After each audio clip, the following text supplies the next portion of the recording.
Olá, vamos falar sobre o enquadramento do direito do trabalho. É muito importante nós conseguirmos identificar onde se posiciona a disciplina do direito do trabalho. Qual o ramo da ciência jurídica em que ela se enquadra? Ela se enquadra no direito civil, ela se enquadra no direito constitucional ou ela é um ramo independente? Qual é a dominação, qual é o objeto do direito do trabalho, qual é a natureza jurídica do direito do trabalho? Esses são os temas que nós vamos estudar na aula de enquadramento do direito do trabalho. Vamos começar pela denominação. A construção do direito do trabalho se deu ao longo do tempo, como nós já vimos na aula de História do Trabalho na Humanidade e do próprio direito do trabalho. Então, a denominação do direito do trabalho também seguiu essa evolução. O direito do trabalho encontra como marco histórico de seu nascimento a segunda metade do século XVIII, com a Revolução Industrial. Podemos dizer que ali nós temos os primeiros movimentos e, consequentemente, na sequência, as primeiras legislações relacionadas à proteção ao trabalho, sempre cuidando inicialmente da saúde e da jornada de trabalho da mulher e do menor. Então, por essa razão, exatamente porque na Inglaterra, em razão da Revolução Industrial, nós tivemos essa exploração desenfreada de mão de obra, na segunda metade do século XVIII, com a produção industrializada, é que surge o direito do trabalho a partir disso, como um fenômeno histórico de reação a essa exploração da mão de obra. Não é à toa dessa ligação com a indústria que o primeiro nome que nós conhecemos é direito industrial. Então, um conjunto de relações legais e jurídicas entre os homens pela produção de coisas, essa produção industrializada e a aplicação ao serviço do homem, 1860, a citação da obra que cuida da nomenclatura de direito industrial. É óbvio que esse direito evoluiu, até nós chegarmos ao direito do trabalho, que é a denominação mais aceita nos dias de hoje, nós passamos por uma série de etapas e nomenclaturas intermediárias, podemos chamar assim. A próxima nomenclatura que eu vou tratar, que diz respeito ao direito operário, ela aproxima o direito do trabalho dessa relação entre o empregado e o empregador, fala da figura do operário. Então aqui nós identificamos já essa aproximação da relação jurídica que vamos tratar daqui a pouquinho, que é a relação jurídica de emprego. Então as normas protetivas já fazem uma menção do patrão e do operário, no período pós-revolução industrial, ou seja, uma reação a essa exploração de mão de obra, de trabalho surge para tentar manter um equilíbrio ou tentar diminuir esse abismo nessa relação jurídica empregado e empregador. Como isso tudo começou na indústria, daí o nome direito industrial no primeiro momento, e agora se aproximando mais da relação jurídica propriamente dita, nós identificamos um dos sujeitos dessa relação jurídica, que é o empregado, como se trata do trabalho na indústria, o operário, então o direito operário. O primeiro livro de que se tem notícia no Brasil de direito do trabalho, que é de 1905, do professor Evaristo de Moraes, se chama Direito Operário. Apontamentos de Direito Operário, para ser mais preciso, é o nome do livro. O direito social é uma nomenclatura que poderia ter acontecido no Brasil. Entre nós, o grande defensor dessa nomenclatura, dessa denominação, é o professor Cesarino Júnior, que chegou a dar nome a um instituto, do qual até faço parte, Instituto de Direito Social Cesarino Júnior. E a ideia desse instituto, e portanto da propagação desse nome, é que o direito do trabalho fosse muito mais abrangente do que somente normas de proteção ao trabalho.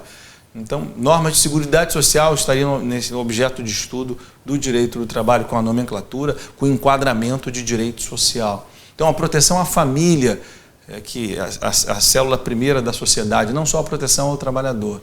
Então, as normas para regular as relações de trabalho também deveriam ser normas de proteção social, portanto, mais abrangentes que somente a figura do empregado ali inserido nesse núcleo menor que é da empresa. Mas isso não acabou acontecendo, por melhor que fosse essa denominação.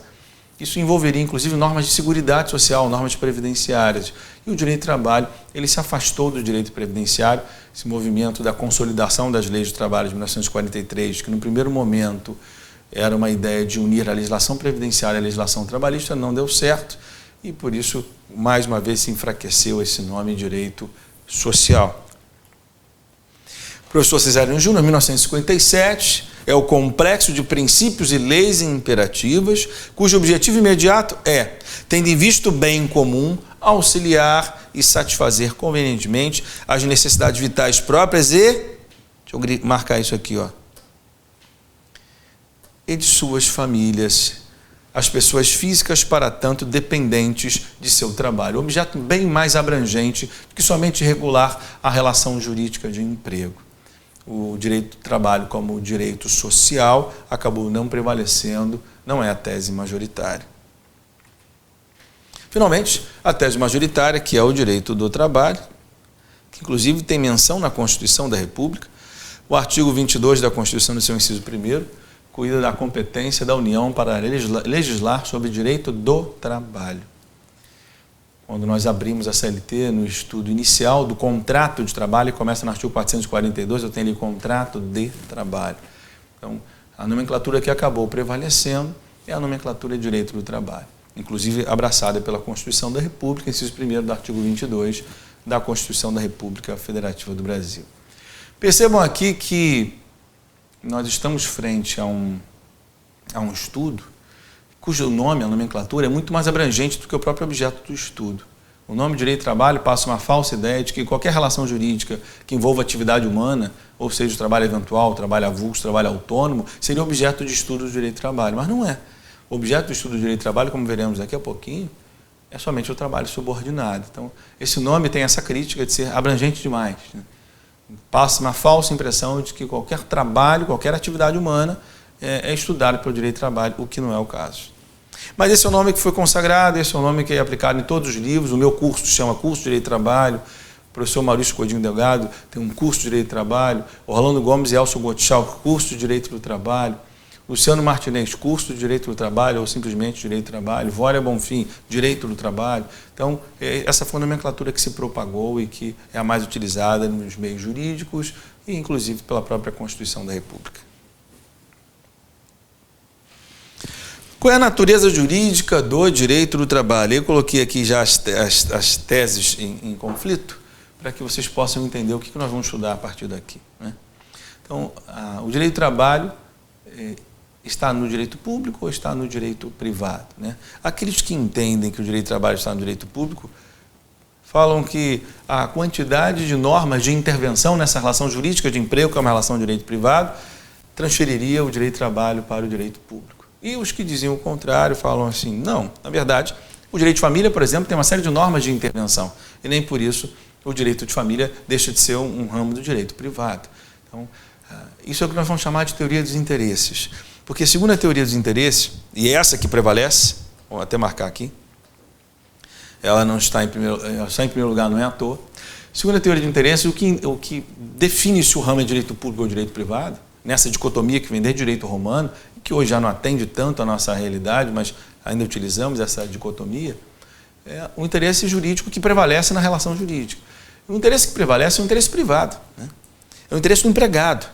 Então, o Estado, quando interfere, estabelecendo normas mínimas de segurança, de higiene do trabalho, de tutela do trabalhador, era para proteger o interesse do empregado e não o interesse público.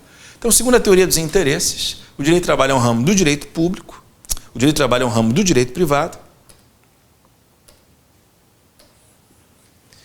porque há uma preferência, uma prevalência do interesse particular se comparado ao interesse público. Inclusive, quando o Estado é contratante, o Estado é empregador, o que acontece nas empresas públicas, na sociedade de economia mista, o que acontece na maioria dos municípios brasileiros, que se relacionam com o ente público, os trabalhadores se relacionam por um vínculo de natureza seletista, contratual, de direito privado. Nesses casos, o Estado está ali, mas está como empregador. O interesse que prevalece nessa relação jurídica é o interesse do empregado. Segundo a teoria da natureza das relações, a interferência do Estado não transforma a relação privada em pública. Então, essas teorias vão explicando por que o direito do trabalho, conforme está circulado aqui, é um ramo do direito privado. Segundo a teoria da natureza das relações,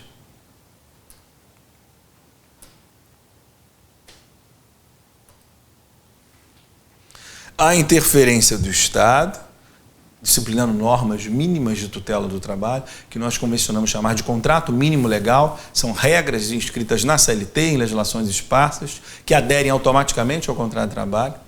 Então, essas normas não transformam a relação privada em pública. Não transformam a relação privada em pública.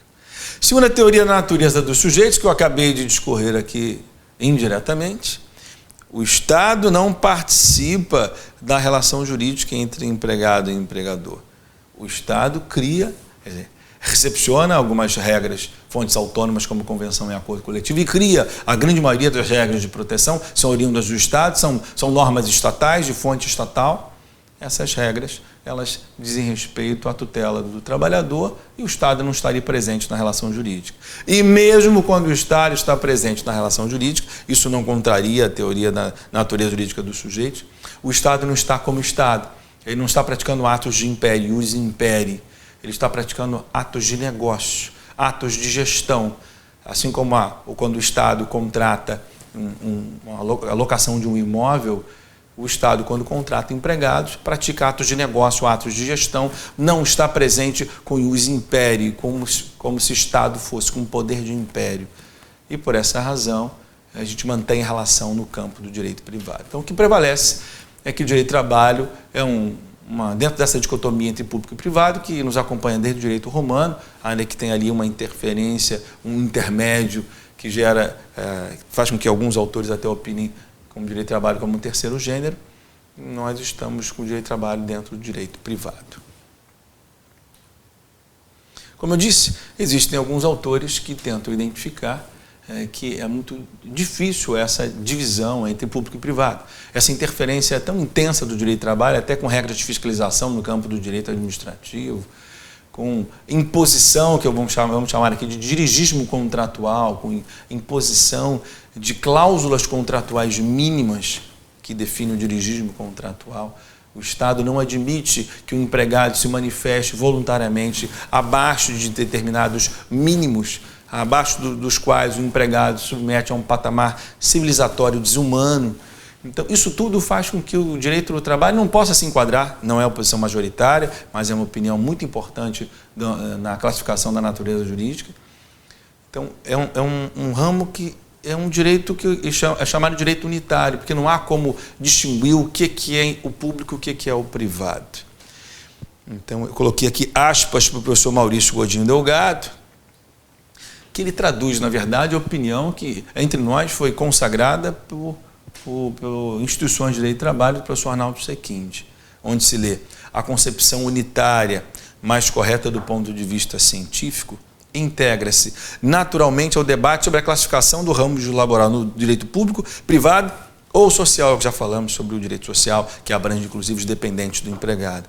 Ou seja, o direito do trabalho é um ramo jurídico unitário,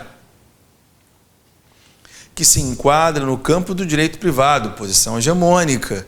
Quer dizer, o próprio Godinho, quando explica o direito unitário, onde há uma impossibilidade de dissociação entre o público e o privado e o direito social, ele lembra que o direito do trabalho no campo do direito privado é a posição hegemônica. E o direito unitário seria aí um novo posicionamento, né? Embora haja autores que preferiram realizar esse enquadramento no direito público ou ainda no direito social. Então, ele discorre sobre as correntes. A concepção unitária mais correta do ponto de vista científico, mas ele não adere não, tá? Ele diz, que eu só destaquei o trecho do livro, que ele explica o direito unitário, fala qual é a concepção mais aceita, que é a posição hegemônica do direito do trabalho como ramo do direito privado, e não enxerga essa possibilidade do direito do trabalho ser o direito unitário. Eu gosto da tese do meu curso de direito do trabalho, eu tendo a aderir, para não usar a expressão eu adiro, que fica feia demais aqui, mas é correta. Eu tendo a aderir à tese do direito do trabalho como direito unitário, mas assim, simplesmente do ponto de vista acadêmico, né? Não do ponto de vista prático. Então, eu faço essa ponderação. Olha, do ponto de vista acadêmico, é uma tese que deveria ser próxima do dever ser, né, do ideal. É a mesma coisa que está dizendo o professor Godinho, mesma coisa que defendeu durante muitos anos antes de falecer o ministro aposentado do TST, grande nome do direito do trabalho brasileiro, o ministro Arnaldo Sequinde. Então, no direito unitário, essa concepção impede essa dissociação entre o público e o privado e inclusive, dificulta até a distinção, essa dicotomia. Direito unitário, portanto. Um autor estrangeiro muito aceito entre nós, Pérez Botija, tem essa expressão que eu gosto muito, cito também no meu livro, que é o conúbio indissolúvel entre o público e o privado, na feliz síntese de Pérez Botija, que ele chama de direito misto. Pô, Marcelo, mas isso aí não parece com direito unitário? Na visão dele, ele chamou de direito misto, do ponto de vista de nomenclatura. Por isso, conceitual, muito se aproxima do direito unitário, sim. É que o unitário é mais amplo, envolve até mesmo o direito social, público, privado, social. Já o direito misto fica entre esse conúbio indissolúvel, essa fusão impossível de se destacar, de se separar entre o público e o privado. Por isso o direito misto. Todas as teses minoritárias, tá? Eu já falei qual é a tese majoritária, citei até o ministro Maurício Godinho Delgado para lembrar que essa tese é majoritária do direito privado. O professor Arnaldo Sequim, no seu Instituições de Direito do Trabalho, cita mais de 30 autores, 30, não são 3, 30 autores, no Brasil e fora do Brasil, que adotam a tese do enquadramento como direito do trabalho, como direito privado. Qual é o objeto do direito do trabalho? Disse há pouco que a nomenclatura é direito do trabalho, que é a mais utilizada, já não usamos mais direito operário, direito industrial, e tampouco direito unitário, ou direito social, direito misto. É direito do trabalho, pura e simplesmente. A nomenclatura também gera a qualificação do enquadramento que está dentro do direito privado. Mas então o nome direito do trabalho nos dá a ideia de que qualquer relação jurídica que envolva uma atividade humana, cujo objeto seja uma obrigação de fazer, seria objeto do direito do trabalho, envolvendo o trabalhador avulso, eventual, autônomo. Já antecipei que o nome ele é ambíguo. Direito do trabalho é o melhor nome, foi o que nós acabamos consagrando, e talvez até tendo uma tendência de expansão do objeto do direito do trabalho, que é uma tendência bastante atual, bastante contemporânea, essa possibilidade de expansão do direito do trabalho. Assim, olhar para o direito do trabalho com essa possibilidade de expansão do direito do trabalho. Porque o objeto, como criado foi o direito do trabalho, e até os dias de hoje, é o trabalho subordinado. Esse é o objeto do trabalho, as relações de direito individual e coletivo do trabalho. E o direito individual que se baseia nessa relação jurídica denominada de emprego, relação jurídica de emprego, que preenche as características do artigo 3º da CLT, que diz respeito a um trabalho pessoal, um trabalho não eventual, um trabalho oneroso, sobre a subordinação, sobre a dependência de uma outra pessoa dessa relação jurídica de emprego, que é o empregador. Então, essas características que definem a relação jurídica de emprego são objeto do direito do trabalho, quando eu falo de relação individual do trabalho. E quando eu falo de relação coletiva, a relação entre os sindicatos com seus associados, do sindicato com o próprio Estado, o sindicato que pode propor uma ação como substituto processual. Então, essas relações intersindicais do sindicato com a empresa, do sindicato com seus associados, do sindicato com a categoria, do sindicato com esse grupo indissolúvel que é chamado de categoria, que não é possível de se individualizar nessa noção de coletividade. Quando eu individualizo, eu saio da noção do coletivo em sentido estrito. Quando eu individualizo, eu entro na noção de coletivo em sentido amplo. É um indivíduo inserido no contexto de uma categoria, por isso a noção do coletivo em sentido amplo. Então, isso tudo é objeto das relações coletivas do trabalho. Então, o direito do trabalho tem como objeto as relações individuais e coletivas do trabalho. Trabalho esse que é o trabalho subordinado. Como eu disse, relações individuais e coletivas do trabalho. Há um movimento contemporâneo de expansão das normas de proteção que o Brasil acompanhou. Porque hoje o trabalhador mais bem protegido, melhor protegido, é o trabalhador que tem um vínculo de emprego. Mas existem inúmeros trabalhadores que não têm essa proteção do Estado, porque o Estado impõe normas mínimas, não tem a proteção do contrato, porque o contrato impõe obrigações ao empregador, e não tem a garantia da permanência de um trabalho que é mais duradouro, porque presume-se na relação jurídica de emprego uma continuidade do contrato de trabalho. Então, a tendência do contrato é ser por prazo indeterminado e não ser um contrato a prazo fixo. Razão pela qual quem está fora do contrato de trabalho é quem mais merece a proteção do direito do trabalho. Então, há uma tendência contemporânea de abrangência de direitos previstos originariamente para aqueles que têm um contrato de emprego, para outros que não têm esse contrato de emprego. É o que eu chamo de extensão da legislação trabalhista e, portanto, ampliação do objeto de estudo do direito do trabalho. É o que propõe a Constituição da República, no artigo 7º, inciso 34, quando propõe a equiparação dos trabalhadores avulsos àqueles trabalhadores que têm vínculo de emprego. Quer dizer, isso é da redação original da Constituição da República, portanto, é de 1988, então já se vai muito tempo, e de lá para cá os avulsos, que são representados por aquele que exerce uma mão de obra que não se fixa a um só tomador de serviço, isso será objeto de uma aula específica, mas que não se fixa a um só tomador de serviço, qual é o exemplo do trabalhador portuário avulso, já em vias de extinção, porque a grande maioria dos trabalhadores nos portos estão se tornando trabalhadores com vínculo de emprego, mas ainda existe a figura do trabalhador avulso portuário, que é aquele que presta serviço sem fixação jurídica a um único tomador de serviço. Cada dia trabalha para um tomador de serviço diferente. E essa falta de continuidade, de permanência com um único tomador de serviços, prejudicaria a sua relação jurídica de trato subordinado. Portanto, ele não é um trabalhador que tenha necessariamente vínculo de emprego. Eu tenho um trabalhador avulso, eu tenho um trabalhador portuário com uma relação jurídica de vínculo de emprego, que no passado era sinônimo de trabalhador portuário igual a trabalhador avulso, e hoje avulso, na qualificação da tendência majoritária da doutrina, é uma espécie de trabalhador eventual, por essa não fixação jurídica a um mesmo tomador de serviço. Mas vamos aprofundar isso mais para frente. Só para pontuar que o trabalhador avulso ele é uma espécie de trabalhador eventual, portanto, ele não se fixa ao mesmo tomador de serviços, não tem continuidade à sua prestação de serviços, razão pela qual lhe falta o requisito da não eventualidade, da habitualidade na prestação de serviço para ele ser considerado empregado. Ele não se fixa a um só tomador de serviço. Para dar o exemplo do porto, que é fácil de entender, imagine que durante 3 dias de uma semana ele trabalha para um navio de bandeira inglesa, mas nos outros 3 dias ele trabalhou para um navio de bandeira da Alemanha. E aí depois, no domingo, ele trabalhou para um navio brasileiro. Então, numa semana ele teve 3 tomadores de serviço diferentes, trabalhando 2, 3 dias para cada um deles, para o brasileiro um dia só.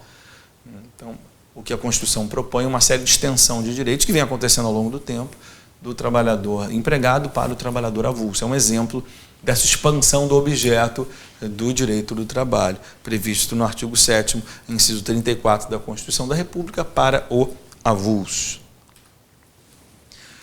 A Lei do Rural, essa lei que está no quadro é a Lei do Rural, Lei 5889 de 73, a Lei do Rural, também chamada de rurícula, que é conceituado como um trabalhador com vínculo de emprego, que presta serviço de natureza não eventual, pessoal, sob dependência, com onerosidade, para um tomador de serviço que é enquadrado como empregador rural, tudo no conceito da Lei do Rural. O boia-fria não, o boia-fria é um trabalhador eventual. Alguns até o qualificam como espécie de avulso também. Então, esse trabalhador eventual, ele presta serviços em razão de determinados momentos, determinados eventos. Não tem fixação jurídica permanente. E a legislação do rural propõe uma extensão de direitos, descrito no artigo 17, ao trabalhador que não tem vínculo de emprego, ao chamado vulgarmente de boia-fria. E esse exemplo é um exemplo bem atual, apesar da lei ser de 2003, é um exemplo absolutamente atual, que condiz com a necessidade de preservação do meio ambiente, das espécies, etc. Essa lei de 10.779 de 2003 pretende estender, e faz isso diretamente no seu artigo 1º, estende o seguro-desemprego, ela altera a legislação do seguro-desemprego para estender o seguro-desemprego àqueles trabalhadores que trabalham com pesca artesanal, vedando a esses trabalhadores a atividade deles no período de defeso, que é o período de reprodução dos peixes, e por essa razão eles ficam sem ter como manter a si próprios e aqueles que dele dependam, porque eles são pescadores artesanais, trabalham com uma pesca e não tem excedentes, o que eles trabalham ali não é suficiente para ter guarda de dinheiro, etc. e tal. E por essa razão, a lei do seguro-desemprego, alterada por essa lei que está aí no quadro, ela estende o seguro-desemprego nesse período de defeso, esse período que esses trabalhadores com pesca artesanal estão proibidos de executar sua atividade em razão da proteção da espécie. É essa mais uma expansão São trabalhadores autônomos, são vinculados a ninguém, tem o seu barquinho, trabalham com sua família, trabalham com os filhos, ou trabalham numa cooperativa, em cooperativa, então são trabalhadores com pesca artesanal. E tem o direito ao seguro-desemprego, que é um típico direito de trabalhador com vínculo de emprego. Aliás, a expansão do seguro-desemprego para outras circunstâncias que não tem a ver diretamente com a relação de emprego é uma tendência exatamente de ampliação do objeto do próprio direito do trabalho. Quer dizer, nesse momento que nós temos é uma ampliação da extensão das regras de proteção do emprego para outros que não têm emprego. Isso acaba provocando indiretamente a expansão do objeto do estudo de direito do trabalho, que deixa de ser tão somente do trabalho subordinado. Mas hoje, isso é uma tendência. O que nós temos qual é o objeto de estudo de direito do trabalho? É o trabalho subordinado. Aí esses outros trabalhadores eventual, avulso, trabalhador autônomo, eles são estudados por quê? São estudados para fazer uma comparação com o empregado e que são figuras muito próximas da relação jurídica de emprego. E por que não são empregados? Ao autônomo falta a subordinação, porque ele tem total liberdade, né? Ao eventual falta a habitualidade, por aí vai. Ao avulso falta a fixação jurídica ao mesmo tomador de serviços. Então nós temos uma comparação, porque o objeto do estudo do direito do trabalho continua a ser o direito individual do trabalho, que é o trabalho subordinado, e as relações coletivas que dizem respeito a esses trabalhadores subordinados, os sindicatos que envolvem esses trabalhadores subordinados. No mais, é um estudo comparativo com as relações jurídicas que se aproximam da relação jurídica de emprego. Mas, insisto, há um movimento que não é só nacional de expansão do objeto do direito do trabalho, exatamente porque o emprego está desaparecendo, há uma mudança da forma como se emprega, como se trabalha, e eu falei um pouco sobre isso no nosso estudo histórico do direito do trabalho. Bacana? Eu vou parar por aqui, no próximo bloco eu sigo falando ainda do enquadramento do direito do trabalho.